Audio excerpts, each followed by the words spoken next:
कबीर साहब के शरण में आए गरीबदास जी के माध्यम से, यानी इनके शिष्य बने।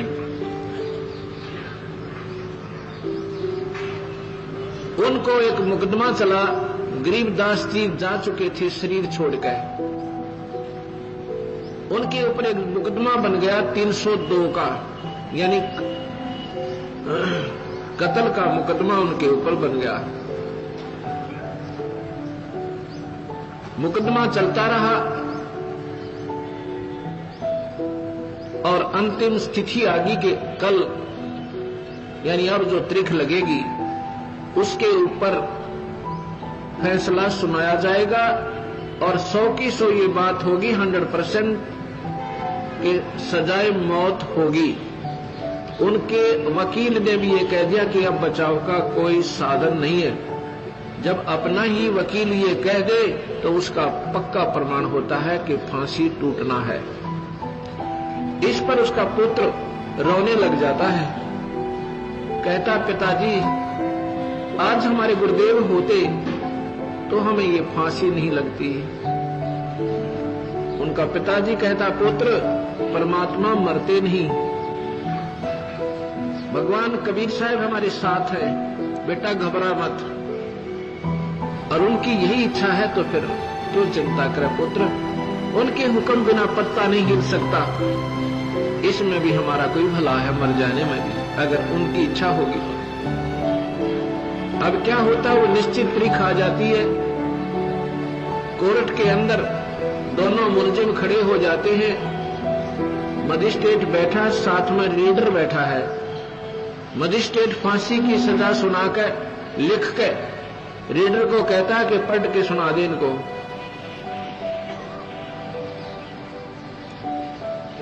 वो रीडर पढ़ के सुना रहा है।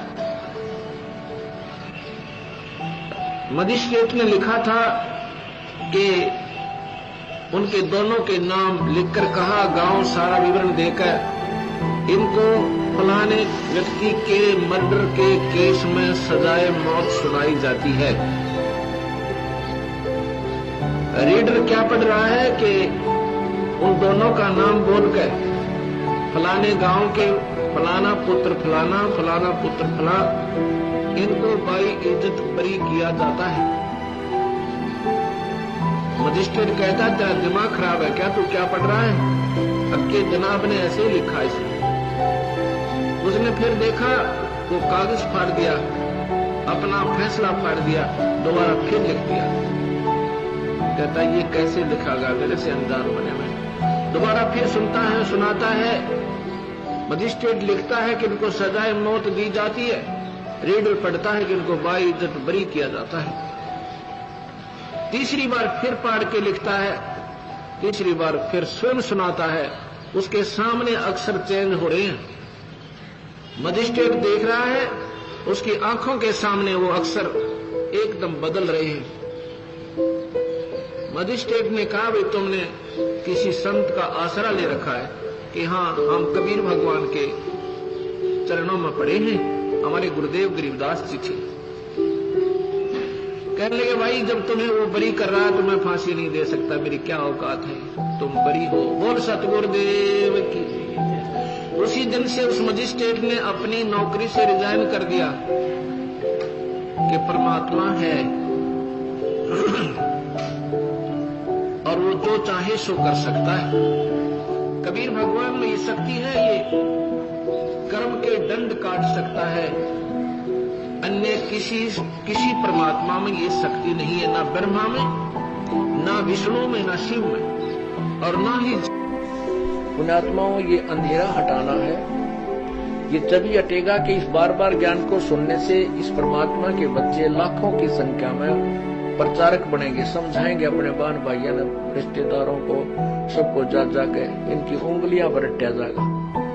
और जब ये अंधेरा नाश होगा ज्ञान का और पूरी पृथ्वी के ऊपर प्रभु का ज्ञान होगा, सभी प्राणी सुखी होंगे, यह माया की दौड़ मिट जाएगी, परमात्मा सुख देगा, आपकी बरकत देगा, हर एक चीज में लाभ देगा।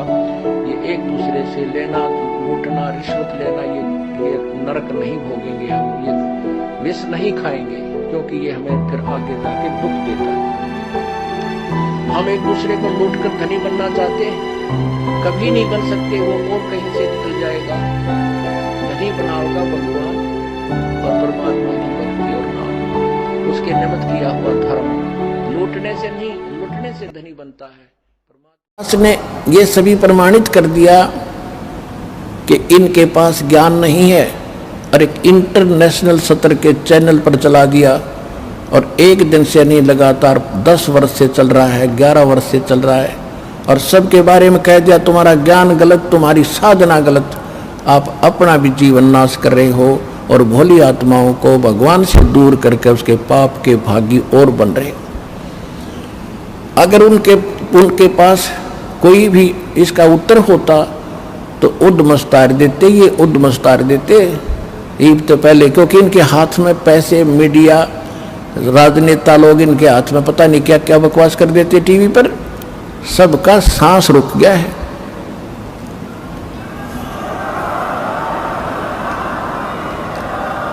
और ये थोड़े से दिन इन आर्य समाज के नकली आचार्यों ने बकवास करी थी, मुंह पिटवा कर बैठ गए, क्योंकि सत्य तो सत्य ही होती है।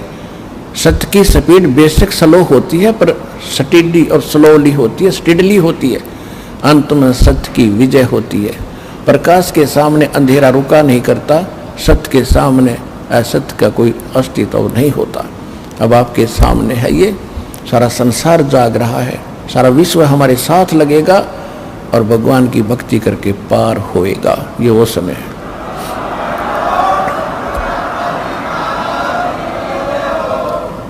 तो कहने का तात्पर्य यह है कि दास ने आप जी को वो अमर संदेश दिया है जो भगवान दिया करते थे 600 वर्ष पहले। उस समय हम अशिक्षित थे, हमारे पूर्वज अशिक्षित थे, भोले भाले श्रद्धालु थे, विश्वासी व्यक्ति थे। उसका दुरुपयोग किया इन काल के दूतों ने, नकलियों ने। हिंदू और मुसलमान धर्म के जितने भी भारतवर्ष में गुरु थे वह कति अज्ञानी थे, और हमें आपस में लड़ा लड़ा कर हमें दूर करते रहे। हिंदू और मुसलमान की एक बाढ़ खड़ी कर दी, एक खाई खोद दी गहरी। अब उन गड्ढों को खत्म करना दास के लिए बड़ा डिफिकल्ट हो रहा है, लेकिन परमात्मा ने ऐसी करेन दे दी, अभी न सब न बरकदर दूंगा, ऐसा ज्ञान दे दिया, बिल्कुल मेटल रोड बना दी जाएगी।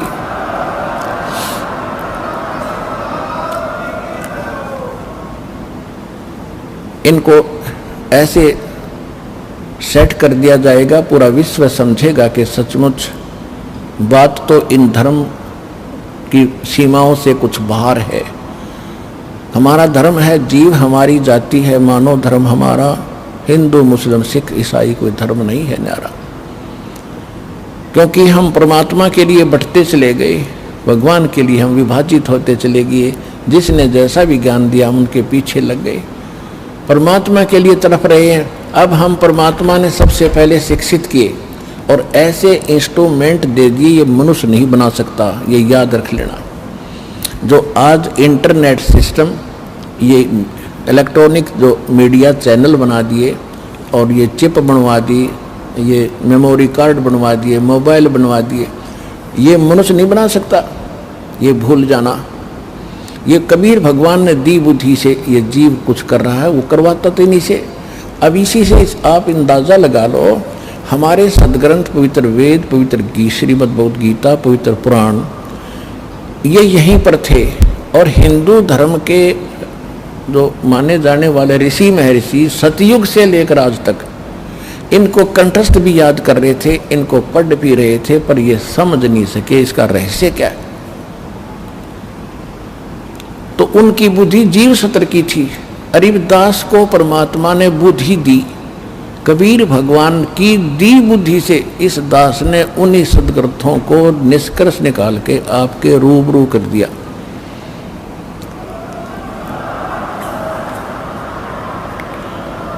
और जिसका आज सबको लोहा मानना पड़ा, ये आचार्य शंकराचार्य ऐसे चुप नहीं है। इनको पता है कि तुम्हारे पास खख नहीं, और जितने बोलोगे उतने पिटोगे ज्ञान में।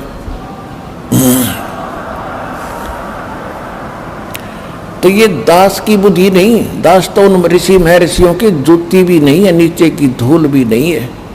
मैं तो एक रोजी रोटी वाला व्यक्ति था, अपना नौकरी करता था, उसी के लिए उद्देश्य से पढ़े थे, अपनी सिंपल सी काम चला उसी शिक्षा ग्रहण की थी।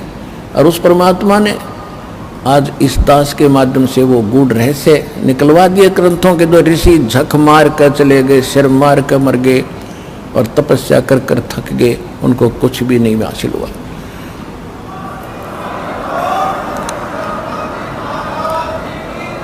तो यही समझ लेना कि इंटरनेट ये जो भी सिस्टम बनाया गया है, ये परमात्मा कबीर जी ने आपके लिए अपने उन बच्चों से बनवाया है जो वैज्ञानिक उसमें रुचि रखते थे, वो भी उसी के बच्चे हैं।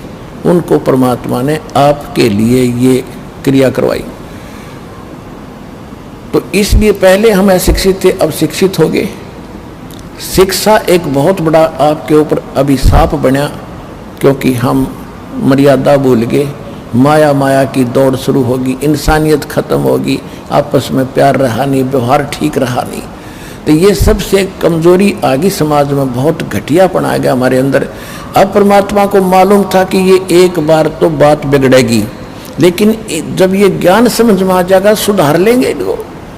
अब ज्ञान समझ में आ गया, सुधरते जा रहे हो। सब ने रिश्वत छोड़ दी, बीड़ी छोड़ दी, शराब छोड़ दी, बुरा व्यवहार छोड़ दिया। अब तो हम लूट रहे हैं, किसी को लूट नहीं सकते। ऐसा ज्ञान आपको प्राप्त हुआ। तो इस ज्ञान के द्वारा बहुत जल्दी सुधर जाएंगे, बिगड़े हुओं को सुधार लेगा भगवान। लेकिन ये शिक्षा बिना आप भगवान को पहचान नहीं सकते थे, और जिस कारण से यह सारी कहानी बिगड़ी।